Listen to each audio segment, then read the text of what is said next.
My name is Elena. I am 34. My husband is Daniel, 36. We have been married for 11 years.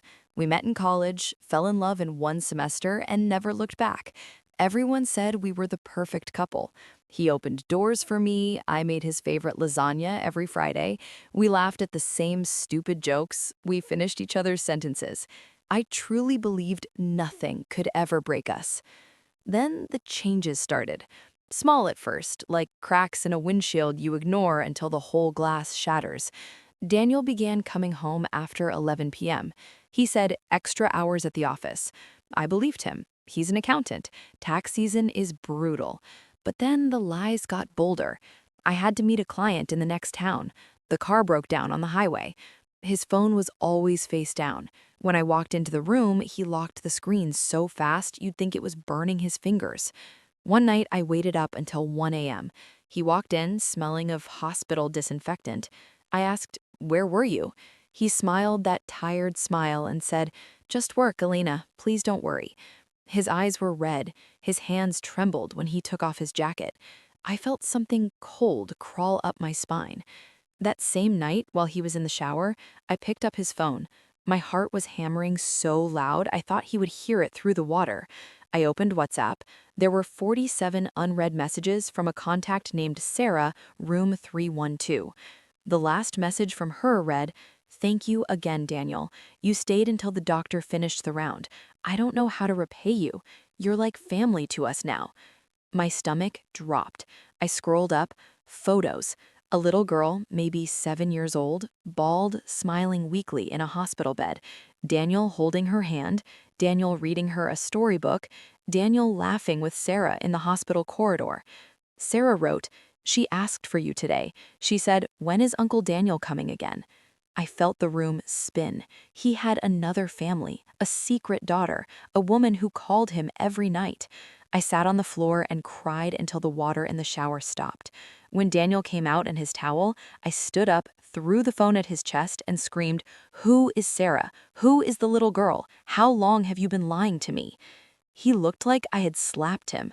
"Elena, please, sit down. Let me explain. Don't you dare lie again. I saw everything. You have a child with her. You've been living a double life." He reached for my hand. I jerked away. "Elena, it's not what you think." "Get out," I said. My voice sounded like it belonged to someone else. "Pack a bag and leave. I don't want to see your face." He didn't argue. He just looked at me with the saddest eyes I had ever seen and whispered, "One day you'll understand. I pray that day comes before it's too late." He left with only a small backpack. The door closed softly behind him.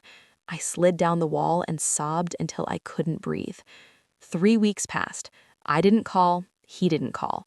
I told my friends he cheated. They hugged me and said I deserved better. I told myself the same thing every night while I stared at the empty side of the bed. One Saturday afternoon, I was buying groceries at the small supermarket near our building. I saw Sarah in the baby food aisle. She was thin, pale, wearing the same blue hoodie from the photos. The little girl was in a wheelchair. She looked even smaller in real life. Rage rose in me like fire. I marched over and said, loud enough for everyone to hear, "So you're the one who stole my husband." Sarah froze. The little girl looked up at me with huge eyes. Sarah's voice shook. "Mrs. Elena, I'm so sorry you think that. Please, let's talk outside." I followed her to the parking lot because I wanted to scream more. She stopped next to an old car and turned to me with tears already falling. "Daniel is not my lover. He is my brother's best friend. My brother died in a car crash 3 years ago. Before he died, he asked Daniel to look after us. My daughter, Mia, was born with leukemia. The treatment costs more than I earn in a year. Daniel has been paying for everything, every chemo, every blood test. Every night he sits with Mia so I can sleep for 3 hours. He never told you because he didn't want you to feel like you were competing with a dying child." I couldn't speak. My mouth opened, but no sound came out. Sarah took her phone and showed me bank transfers from Daniel's account, receipts from the hospital, photos of him sleeping in the chair beside Mia's bed at 3 a.m., a message from the doctor. "Thanks to Mr. Daniel's generosity, we can start the new protocol tomorrow." I sank onto the curb. My legs wouldn't hold me. Sarah knelt beside me. Daniel sold his motorcycle last month to pay for Mia's bone marrow test. He told me not to tell you. He said you would feel guilty. He said he just wanted to keep a promise to his best friend. I started crying so hard I couldn't see. I had thrown him out. I had called him a liar. I had told everyone he cheated. And all this time, he was saving a child's life. I called Daniel 38 times that afternoon. No answer. I texted, Daniel, I'm sorry. Please come home. I know everything. I was wrong. Please. Nothing. The next day, I went to his office. They said he hadn't come in for 5 days. His best friend told me Daniel had gone to his parents' house in the village. He said he needed time to think. I drove 4 hours to the village. When I arrived at his parents' old house, his mother opened the door and hugged me immediately. She didn't ask questions. She just said, he's at the lake. He goes there every evening. I found him sitting on the wooden pier staring at the water. He didn't look up when I sat beside him. Daniel, I whispered, I met Sarah. I saw Mia. I saw the messages. I saw the receipts. I was wrong. I was so wrong. I'm sorry. Please come home. He stayed silent for a long time. Then he spoke, voice low. I never wanted you to know. I didn't want you to feel like you were second place. I just wanted to keep my promise to my friend. He saved my life once. I was drowning in debt after college. He gave me his savings so I could start my first job. When he was dying, he made me swear I would take care of Sarah and Mia. I couldn't break that promise. Tears were running down my face. Why didn't you tell me? I would have helped. I would have understood. Because I wanted you to love me for me, not because I'm some hero. I didn't want you to feel obligated. I just wanted to do the right thing quietly. I took his hand. I love you, not because you're a hero, because you're Daniel, the man who still kisses my forehead when I fall asleep, the man who laughs at my terrible jokes. Come home, please. He looked at me then. His eyes were wet. I was afraid you'd never forgive me for making you feel betrayed. I forgive you, and I'm asking you to forgive me. He pulled me into his arms. We cried together on that pier until the sun went down.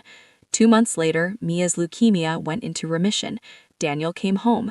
We started over. We talked every night. No more secrets. We visited Sarah and Mia together. Mia calls me Aunt Elena now. Every time she runs to hug Daniel, I feel my heart swell with pride. But one night, 6 months after everything, Daniel got a call at 2 a.m. He listened, face pale, and said, I have to go. I asked why. He said, it's Sarah. Mia's counts dropped again. They need me. I didn't hesitate. I said, I'm coming with you. We drove to the hospital together. I sat with Sarah while Daniel held Mia's hand through the night. When the sun rose, the doctor said the crisis had passed. Mia opened her eyes and smiled at both of us. On the way home, I looked at Daniel and said, next time something like this happens, we face it together. No more hiding, no more carrying everything alone. He squeezed my hand. Deal. That was 1 year ago. Today, we are stronger than ever. Mia is in school, Sarah got a better job, and Daniel and I, we never let a day pass without saying I love you out loud. I almost lost the best man in the world because I didn't trust him. I judged him by what I saw instead of believing in who he was. If you ever doubt someone you love, pause, ask, listen.